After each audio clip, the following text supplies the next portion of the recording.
अगर आप भी डेटिंग ऐप का इस्तेमाल करते हैं तो सावधान हो जाइए, क्योंकि डेटिंग के चक्कर में आप कंगाल भी हो सकते हैं। ताज़ा मामला मुंबई से सामने आया है, जहां एक बिजनेसमैन को महिला से दोस्ती और डेटिंग करना महंगा पड़ गया। महिला ने बिजनेसमैन को निवेश कराने के नाम पर 2 करोड़ से ज़्यादा की चपत लगाकर फरार हो गई। आज हम ऑनलाइन डेटिंग ऐप के जरिए हो रहे फ्रॉड का विश्लेषण करेंगे, जानेंगे आपको इससे कैसे बचना चाहिए। लेकिन पहले ये रिपोर्ट देखिए। ऑनलाइन डेटिंग ऐप एक ऐसी जगह जहां बहुत से लोग अपना अकेलापन कम करने के लिए ऑनलाइन डेटिंग साइट पर गर्लफ्रेंड या बॉयफ्रेंड की तलाश करते हैं। मगर यही डेटिंग ऐप फ्रॉड करने का एक बड़ा हथियार बन गया है। हाल ही में मुंबई में हुए एक फ्रॉड ने सबको चौंका दिया। एक बिजनेसमैन डेटिंग ऐप के जरिए 2 महिलाओं से दोस्ती करता है। इसके बाद शुरू होता है फ्रॉड का नया खेल। ऐप के जरिए बातचीत करने वाली महिलाएं बिजनेसमैन से मुलाकात करती हैं और अपने भरोसे में लेकर ऑनलाइन इन्वेस्टमेंट कराती हैं। जैसे ही बिजनेसमैन इन्वेस्टमेंट करता है, महिलाएं 2 करोड़ 14 लाख रुपए का चूना लगाकर फरार हो जाती हैं। चलिए अब आपको पूरा मामला बताते हैं। दरअसल मार्च महीने में डेटिंग ऐप के जरिए बिजनेसमैन की मुलाकात एक महिला से होती है, जिसका नाम कारमेन अनीता बताया जा रहा है। वो व्यापारी को क्रिप्टो करेंसी ट्रेडिंग में निवेश करने का सुझाव देती है। इस ऐप को डाउनलोड करने के लिए वो महिला व्हाट्सएप पर एक वेब लिंक भेजती है, जिस पर क्लिक करके व्यापारी एक ट्रेडिंग अकाउंट बनाता है। कस्टमर केयर की ओर से उन्हें 17 लाख रुपए निवेश करने के लिए कहा जाता है। पैसे जमा करने के बाद उसके खाते में $20,000 दिखाई देते हैं। इन्वेस्टमेंट ग्रोथ देखकर व्यापारी और अधिक पैसा निवेश करता है। डेटिंग ऐप के जरिए ही अप्रैल महीने में व्यापारी की दूसरी महिला से मुलाकात होती है, जिसका नाम शारिका सिंह बताया जा रहा है। दोनों ही मुलाकात के बाद शारिका उन्हें विदेशी मुद्रा यानी फॉरेक्स में निवेश करने का सुझाव देती है। पहले की तरह इस बार भी महिला व्यापारी को व्हाट्सएप पर एक वेब लिंक भेजती है और फॉरेक्स ट्रेडिंग अकाउंट खुलवाती है, और व्यापारी इस अकाउंट में 40,000 रुपए निवेश करता है। समस्या तब शुरू हुई जब मई में व्यापारी ने पैसे निकालने की कोशिश की। उन्हें बताया गया कि मुनाफे का 30% कैपिटल गेन टैक्स जमा करने के बाद ही वो पैसा निकाल सकते हैं। 2 बार में 20,80,000 रुपए जमा करने के बावजूद उन्हें कोई पैसा वापस नहीं मिलता है। यही स्थिति फॉरेक्स अकाउंट में भी थी, जहां उनसे $35,000 टैक्स के रूप में मांगा गया। कई बार बड़ी रकम जमा करने के बावजूद व्यापारी को कोई पैसा नहीं मिला। यानी दोनों मामलों में बिजनेसमैन ने 2 करोड़ 14 लाख रुपए गंवा दिए। फिलहाल पुलिस पूरे मामले की जांच कर रही है। डेटिंग ऐप्स का इस्तेमाल दुनिया भर में बढ़ रहा है। एनसीआरबी के आंकड़ों पर नजर डालें तो भारत में ऑनलाइन डेटिंग फ्रॉड से जुड़े मामलों में हर साल करीब 25% की बढ़ोतरी हो रही है। सिर्फ मुंबई की बात करें तो साल 2023 में डेटिंग ऐप से जुड़े फ्रॉड के 1,000 से ज्यादा मामले दर्ज किए गए। ऑनलाइन फ्रॉड हेल्पलाइन के अनुसार साइबर धोखाधड़ी के मामलों में 2022 की तुलना में 2023 में 40% की वृद्धि हुई है, जिनमें से अधिकांश डेटिंग ऐप से जुड़े हुए हैं। अगर आप भी डेटिंग ऐप्स का इस्तेमाल करते हैं तो आपको बेहद सावधान रहने की जरूरत है। अगर कोई आपसे निवेश के लिए कहे या किसी चीज में पैसे इन्वेस्ट करने की सलाह दे तो सोच समझकर फैसला लें, नहीं तो जरा सी लापरवाही आपका बैंक अकाउंट खाली कर सकती है। ब्यूरो रिपोर्ट, जी मीडिया। तो समस्या गंभीर है, और दोस्ती और डेटिंग के नाम पर किस तरह से लोगों को चूना लगाया जा रहा है, पूरा पूरा अकाउंट खाली किया जा रहा है। चर्चा बहुत ज़रूरी है, क्योंकि आप भी सावधान रहें। अगर इस तरह का आपके पास कोई ऐप है तो अच्छा होगा उसको डिलीट कर दें। इसी पर चर्चा करेंगे। हमारे साथ 2 खास मेहमान हैं। हमारे साथ है प्रशांत माली, साइबर लॉ एक्सपर्ट हैं, और आशुतोष श्रीवास्तव हैं, साइबर लॉ एक्सपर्ट हैं। तो प्रशांत जी और आशुतोष जी, बहुत स्वागत है आपका जी बिजनेस पर। सबसे पहले प्रशांत जी, आपके पास ही आऊँगा और आपसे समझना चाहूँगा कि ये डेटिंग ऐप से निजात नहीं मिल रही है। तमाम शो हम कर चुके हैं, तमाम तरह की एडवाइजरी जारी करती है सरकार, आए दिन हम अखबारों में पढ़ते हैं, लेकिन उसके बावजूद ये जो डेटिंग ऐप है इन पर लगाम नहीं लग रही है, और ना ये रुक रहे हैं, लोग भी नहीं रुक रहे हैं। तो इनकी बेसिक मोडस ऑपरेंडी क्या होती है, कैसे ये लोगों को शिकार बनाते हैं? देखिए, अभी ये जो डेटिंग एप्स है, ये एक दूसरे फ्रॉड के साथ जुड़ गए हैं। मतलब जो डेटिंग ऐप में फ्रॉडस्टर्स होते हैं, वो अभी स्टॉक मार्केट ऐप या फोरेक्स ऐप के साथ इन्होंने मिलके गैंग अप कर लिया है। तो ये डेटिंग ऐप में जो विक्टिम्स होते हैं और जो फ्रॉडस्टर्स होते हैं, वो ये फ्रॉडस्टर्स ये फ्रंट बन गए हैं बाकी ऐप्स के लिए। ये एकदम पेचीदा मामला हो चुका है। पहले ये सिर्फ पैसे मांगते थे या कुरियर फ्रॉड के जरिए पैसे लिया करते थे। या ब्लैकमेल करते थे। अभी ये बन गए हैं फ्रंट, किसके लिए? तो स्टॉक मार्केट ऐप्स या फॉरेक्स ऐप्स के लिए फ्रंट बन जाते हैं, तो इन्हें मिलता है कमीशन। तो ये इतना बड़ा दायरा बढ़ गया है इसका। तो इससे सावधान रहने के लिए हमेशा पहले तो आप अपने आप इंस्टिंक्ट्स पे विश्वास रखिए। दूसरा, कोई तुरंत ही आपसे दोस्ती कर लेता है, तो आपको थोड़ा शक होना चाहिए। तीसरा, कोई भी लिंक आपको भेजता है व्हाट्सएप पे या एसएमएस पे, तो उस लिंक पे क्लिक मत कीजिए। और सावधानियों पर तो आएंगे, पहले मैं समझना चाह रहा था इनकी मोडस ऑपरेंडी क्या होती है। जैसे आपने बताया कि अब ये एक तरह से कॉन्ट्रैक्ट फ्रॉड हो गए हैं कि एक फ्रॉड करने वाले ने दूसरे फ्रॉड करने वाले को कॉन्ट्रैक्ट पर रख लिया। अब फेस हो गए इस तरह के ऐप, और पैसा होता है निवेश शेयर मार्केट के फ्रॉड जो ऐप है उन पर।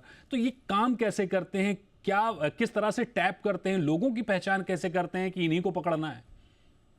तो देखो, पहले तो इनका टैप करना बहुत सिंपल होता है कि जो इन्हें राइट स्वाइप, लेफ्ट स्वाइप जो भी आप यूज़ करते हैं उसके ऊपर कोई इनसे कांटेक्ट कर लेता है, तो ये करते हैं। दूसरी ये बात, ये सोशल इंजीनियरिंग करके ये वो जो इनका बकरा होता है, विक्टिम होता है, उसका पूरा लेखा-जोखा निकाल लेते हैं। ये डेटा भारतीय मार्केट में अवेलेबल है कि ये बंदा डेटिंग साइट पे है, तो इसका सोशल मीडिया अकाउंट क्या है, कौन से बैंक में कितनी राशि है, इसका एक अप्रॉक्सिमेट नेटवर्थ क्या हो सकता है, ये सारा प्रोफाइल आजकल मार्केट में आपको मिल जाता है।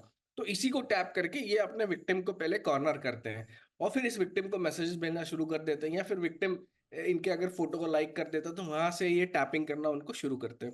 बातों बातों में उनसे फाइनेंशियल चीजें पूछ लेते हैं, इंटरेस्ट पूछते हैं कि कहाँ आप इन्वेस्ट करते हो, क्या करते हो।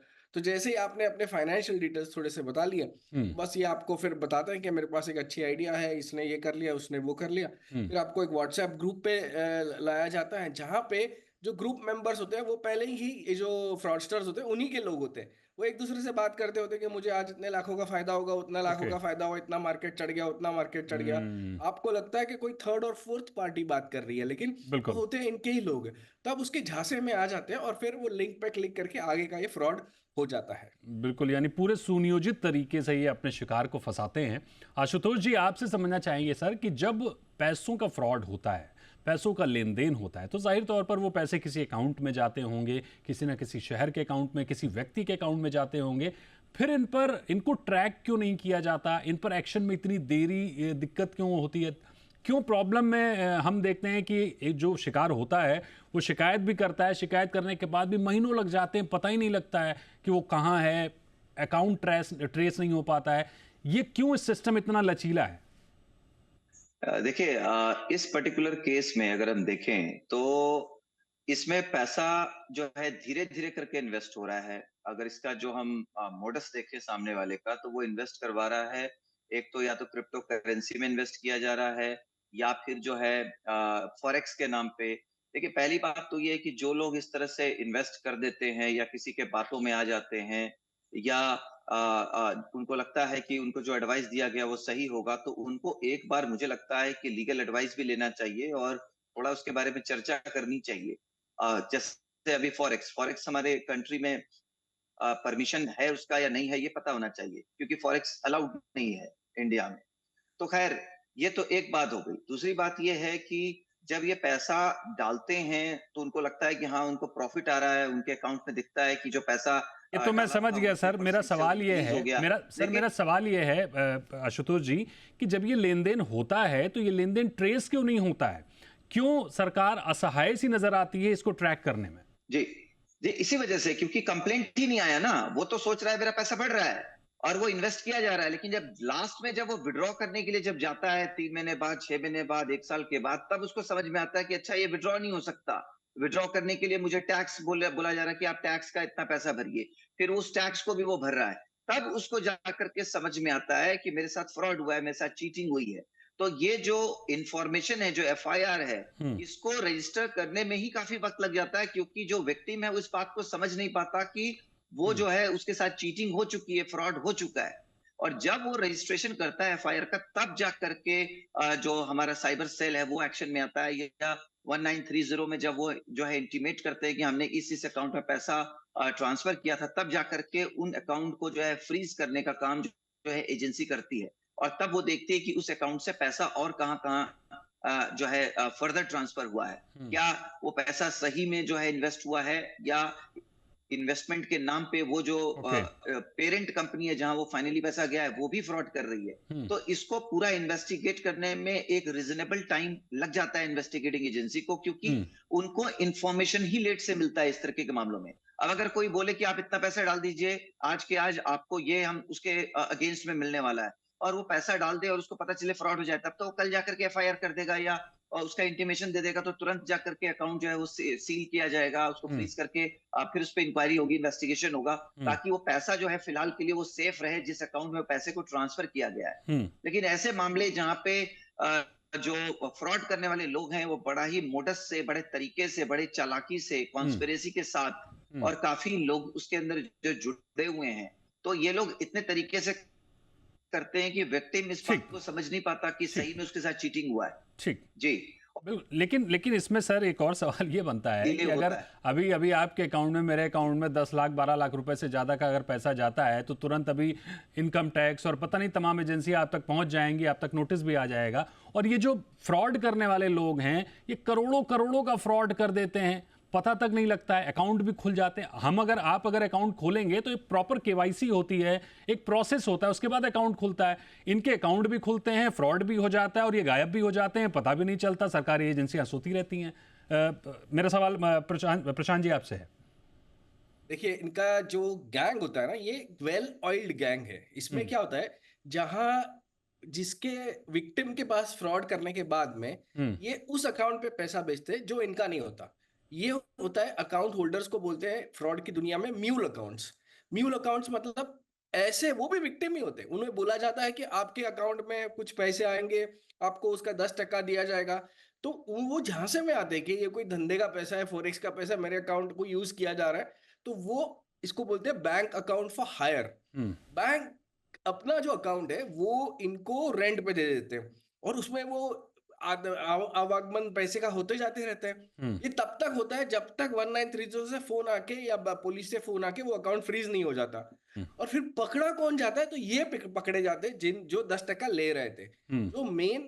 जो मेन फ्रॉडस्टर है उसने तो इस अकाउंट से और 10 अलग अलग अकाउंट पे आगे फॉरवर्ड कर लिया, हम्म। और उसके आगे 20 अकाउंट पे फॉरवर्ड करके हम्म। कैश निकाल लेता है, या फिर वो लास्ट अकाउंट से कन्वर्ट क्रिप्टो करेंसी में कन्वर्ट करके हम्म। बाहर भेज देते हैं। तो क्रिप्टो जैसे ही पैसा वाइट से क्रिप्टो करेंसी में चला जाता है, उसको ढूंढना बड़ा मुश्किल हो जाता है। ओके।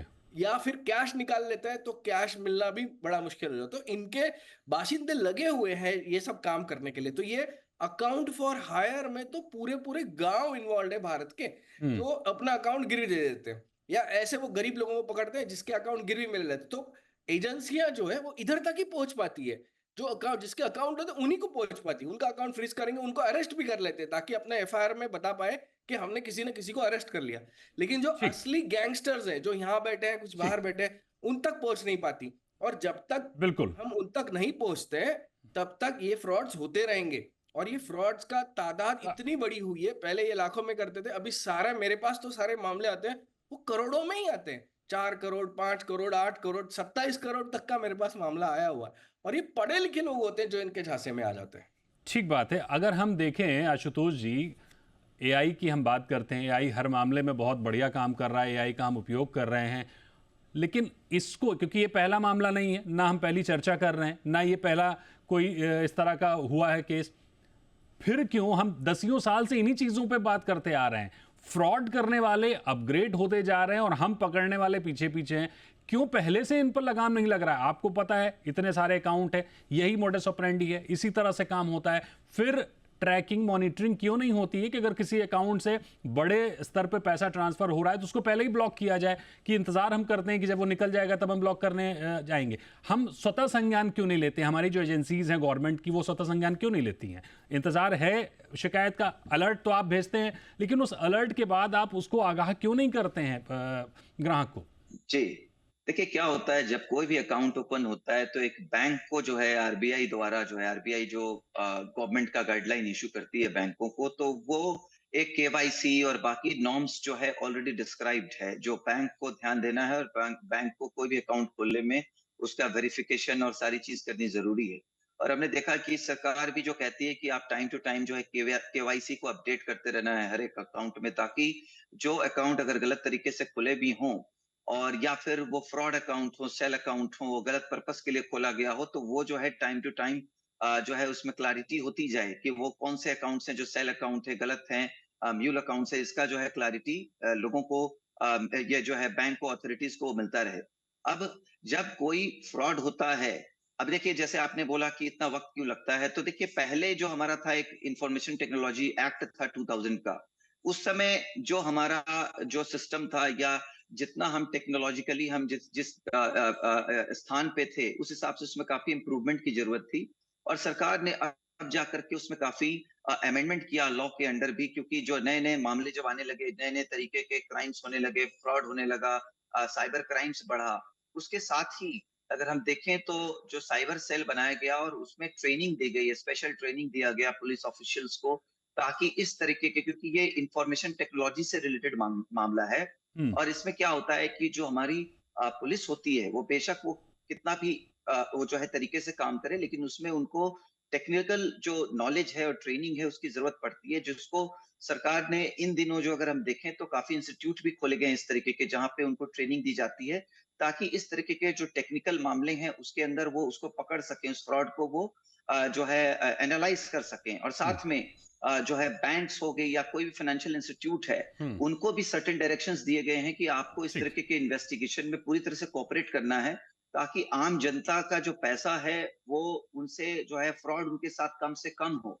तो ठीक। ये जो सरकार है उस हिसाब से अपना काम कर रही है। मैं ये नहीं बिल्कुल, कहता कि सरकार इसमें अपने इम्प्रूवमेंट हिसाब की से काम जरूरत कर नहीं रही है। है। बिल्कुल सर, सरकार अपने हिसाब से काम कर रही है। प्रशांत सर, एक और सवाल मेरा आपसे ये बनेगा कि तमाम तरह के मामले आपके पास आते हैं, तमाम तरह की मोडस ऑपरेंडी आप देखते हैं कि किस किस तरह से ये फ्रॉड किए जाते हैं, लोगों को शिकार बनाया जाता है।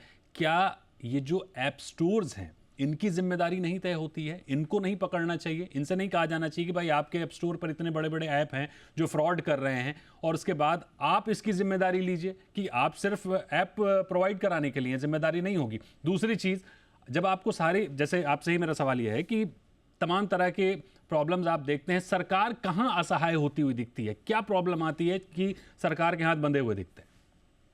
पहला सवाल आपका लेता हूँ एप्स के बारे में।